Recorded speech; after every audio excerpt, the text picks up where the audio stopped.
Hi, everybody, and welcome to another edition of St. Margaret Mary, Where Are They Now? We hope you're enjoying our series thus far, and today our journey takes us to La Mirada, and to help introduce our guest this morning is our moderator, Mike Molina. Mike? Hi, everybody. Welcome back. Today we continue our visits, and in particular, we're going to spend some time with a very popular and memorable associate pastor who was part of our parish from, as I recall, 1989 to 1995, a 6-year term, and that is none other than Father Ed Dover. Father Ed, welcome.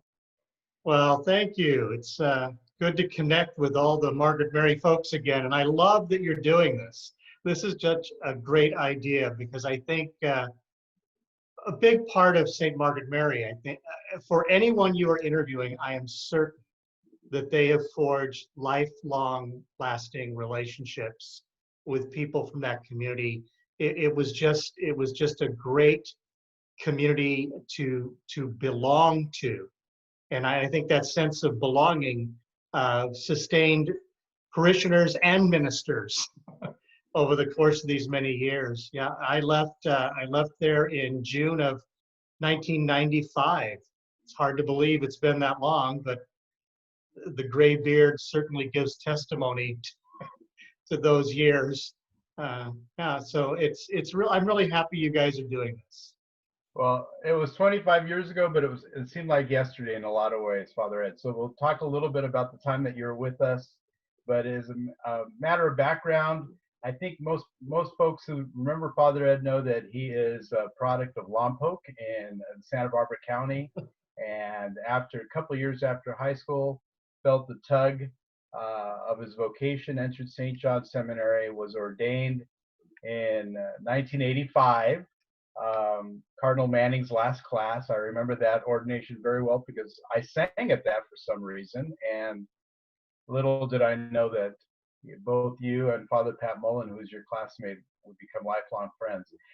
Your first assignment was St. Cyprian in Long Beach, while your friend Father Pat Mullen was assigned here to St. Margaret Mary, and those were your first glimpses, I believe, of our parish as well, while Father Pat was our associate. What do you remember about St. Margaret Mary while Father Pat was here? I think most priests would say that their first assignments are very important, and I know that when we as a class got together, most of us were pretty tired relatively quickly of Father Pat Mullen telling us how wonderful St. Margaret Mary was, how he had the best pastor in the world, and that nothing could be better, that there were always rainbows over Lomita, and it, you know, he set the bar really, really high in his descriptions of that parish community. And slowly but surely, I think a lot of us wandered down there, whether it was just to meet for a day off, or to have a dinner, or the Lomita Fair, or countless reasons to come down and visit Pat. And darn it, every time we came down, we realized he was telling the truth. The parish community was wonderful. The liturgies were wonderful. The music was wonderful. You were part of that. The school community, the families. I remember two people very, very close to my heart, Dick and Judy Corwin. Judy Corwin worked in the school, and I thought she was one of the most wonderful witnesses of Catholic woman ever. And it was really tough when she passed away. Yeah. But to have Dick Corwin as a deacon then, and then to be working with Don Boyd and the RCIA, and then we, Dick and Judy and I, tried to refocus marriage preparation to make it more in the model and likeness of St. Margaret Mary. And we were somewhat successful with that, I'd like to believe. But I think a lot of it came when I arrived, after Pat left, after his first assignment was over at 4 years. When I arrived, think a lot of the foundation there was laid by Father Joe, by Bishop Joe, in his parish renewal weekends. I think that was essential.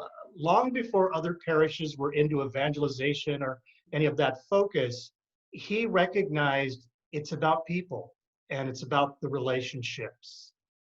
And I think that, I was blessed to step into a community where the pastor had that as a focus. And I would say that, people have said, what have you learned in each of your assignments? And I would say from both my first pastor, Father Bill Hollinger, and from Bishop Joe, it was that it's people first. It's about the relationships. And that was a great gift. Great gift. Yeah, absolutely. Tell us a little bit about that transition. It's a good story. I'm sure Father Pat leaves and the parish is looking for a new associate pastor. I'm sure we were on the top of your list for consideration. No, you weren't. And much to Bishop Joe's dismay, I was angry with Bishop Joe. I didn't really know him except through Father Pat Mullen. And Bishop Joe was on the placement board at that time. And previously, a year earlier, he had been part of the board, made a decision that I really disagreed with. And so I was, it had to do with my first assignment, where sadly the pastor died in the middle of my first assignment, and the community was in chaos, and I was there, and I was the only connecting point between the old and what would be the new. And so I had asked for an extension, and the placement board said no. And Bishop Joe got to deliver that joyful noise to me. And I was less than appreciative. And then when he called me, because Father Pat was very blunt and said, "You want Ed to come to St. Margaret Mary's." And so Joe called to ask for an interview. In those days, the pastors and the associates interviewed each other and then put down their first choice. And I told Joe that I was not happy with him and that, I didn't intend to interview with him. And he said, "Well, I'm asking for an interview anyway." And so I went. And at the end of it, he said, "Well, you need to know I'm putting you down as my number one choice." And I said, "Joe, don't do that, because I'm not putting you down as my number one choice." And as I came to learn, when Joe Sartoris is chair of the placement board and he puts your name down as number one, it doesn't matter what you put down. And so I ended up coming to St. Margaret Mary's. However, that whole experience of finding Father Hollinger dead on the floor and the stress of that community and being completely inadequate, 3 years ordained, didn't know anything. Thought I did, but didn't know anything. And it really threw a lot of things into question. And so when I got the assignment, I had asked the Archbishop to give me time for an extended retreat. And I actually arrived for one Sunday, introduced myself, and then promptly went up to Camaldoli, to Big Sur, to have an extended retreat. And Joe was left without an associate. Also, if you remember, Father Rigoberto Rodriguez. Father Rigo was also, and he was on his celebratory tour as a newly ordained down in Mexico, and he didn't arrive on time either. So for most of July and half of August, Joe was there by himself. He had no associates. But it didn't take long after that retreat and after seeing ministry there to realize that I was the fool, Joe was the wise one. And it's one more lesson where God knows what God is doing. And most of us just need to relax and let God save us. it's usually a better course of action. Absolutely true. I remember that summer very well. Let's your 6 years at St. Margaret Mary then, Ed, what were some of the highlights? You were mentioning some of them earlier, working in religious ed and in marriage preparation. When you think back to those 6 years, what were those key uh, experiences that have really shaped you to your subsequent assignments as pastor? Well, again, you've mentioned them. I think first and foremost that the church is about the people of God. It's not about the priests of God. It's not about the church building, which I think is important at this point in the coronavirus situation. I see. So one of the lessons that I'm culling and discerning out of this current situation has its root back at Margaret Mary's, where if you don't have the foundation of faith in individuals and in persons in whatever relationship, whether it's a parish relationship or family relationship, then the celebration of the sacraments at the altar, in fact, are less, or they run the risk of being turned into magic. And so the importance of like those parish renewal weekends to really establish who am I, who is the Lord to me, what is my relationship with the Lord in this Catholic community and with these people? What does it require of me in my family? And that continued with Don Boyd, who the other lesson that I gifted with from Margaret Mary's was the gift of hospitality. Don always made sure there was something to eat and something to drink on every table. Now, you and I know that it could have been the expired candy from Pick and Save around the corner, but there was something there that when people came in, they knew we had done something to prepare for them, to welcome them. That hospitality was key. And I'd say the third thing was good liturgy. I didn't always appreciate our liturgy committee meetings. They went way too long and everybody talked too much. But the focus was, how do we give good homilies?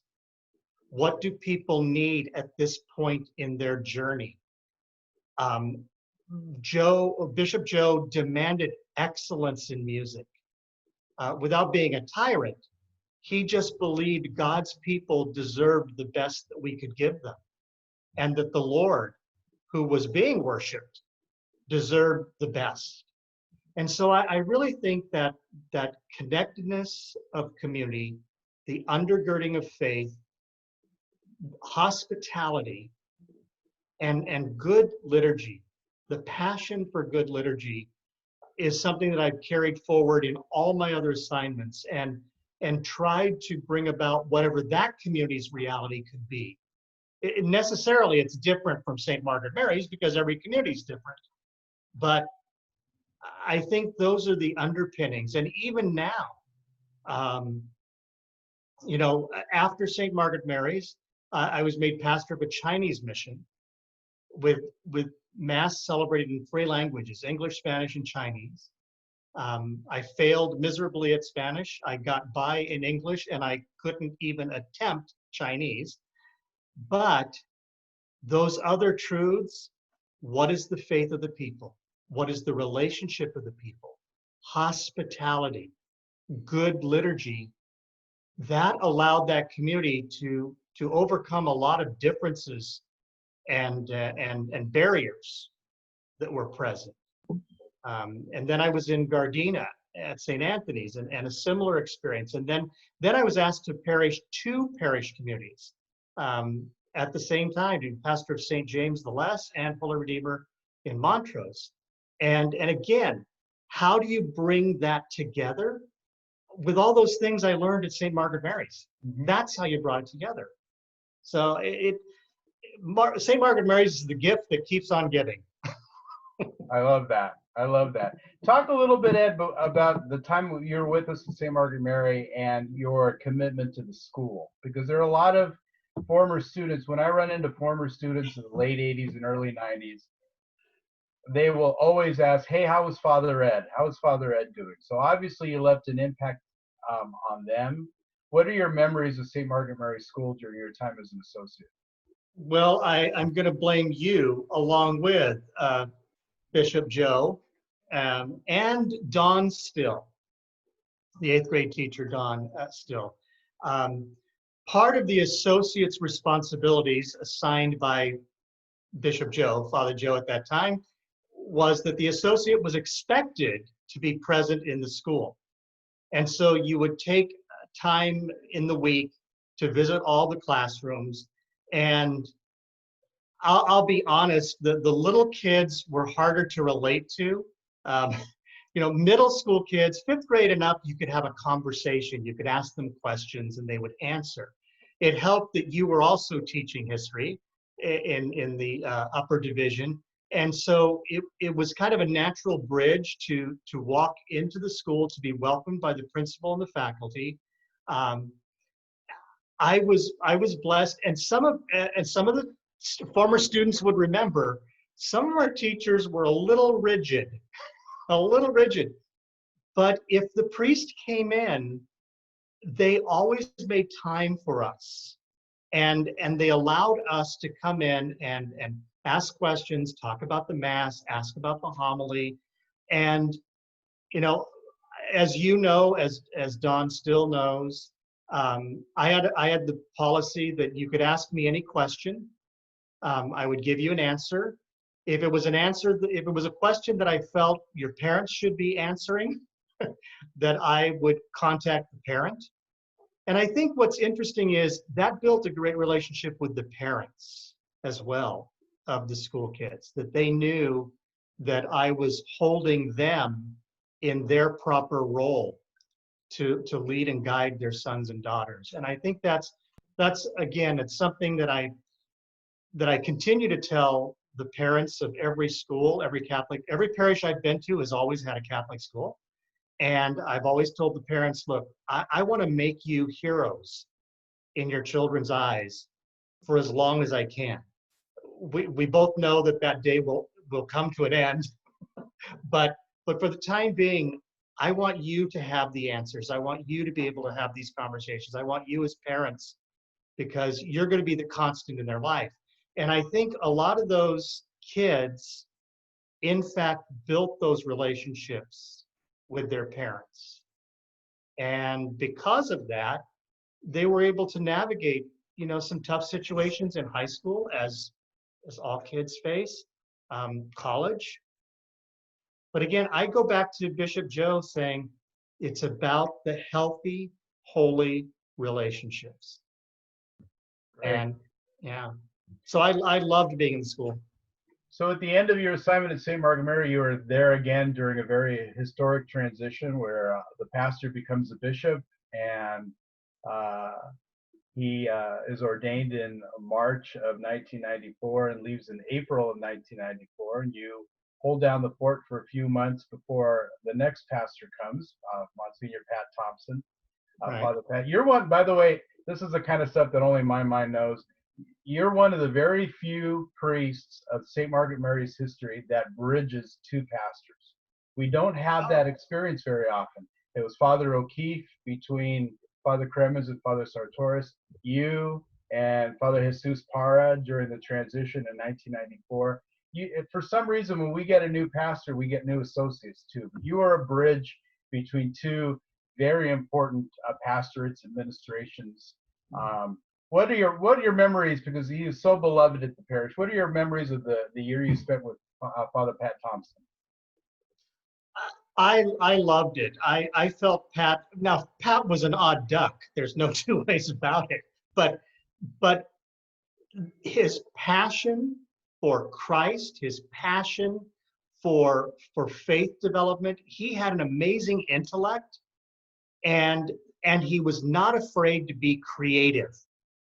He was not afraid to step into new things. And so I see he was a great gift in teaching me as well. And at that time we had, Pope John Paul II, who kept saying, be not afraid, be not afraid. you and Teresa and Val kept singing "Be Not Afraid, Be Not Afraid" at Mass, and then we had Pat Thompson pushing us forward. It's like it was the era of "Be Not Afraid," and I feel really blessed. But That's great. It was a very good transition, and hopefully at the end of the 6 years, you felt that you were, because we thought that we were ready to send you off to new assignments, and very excited to see the places that you went to. The Archbishop and the Archdiocese has, as you said earlier, sent you to very interesting and varied assignments. So everybody knows, when Father Ed left us, he became pastor at Monterey Park at St. Thomas Aquinas and worked with the Chinese community. Then went to Gardena, St. Anthony Padua Parish, and for the last 12 or 13 years in La Crescenta, where you pastored two parishes, St. James the Less and Holy Redeemer in Montrose. And this past July, you've begun your new assignment as pastor of Beatitudes of Our Lord Parish in La Mirada. How is that assignment going? it's absolutely wonderful. Nothing has been normal since I got here, and that just gives it a new challenge to me. But you kind of like that, Ed. You kind of like. I do.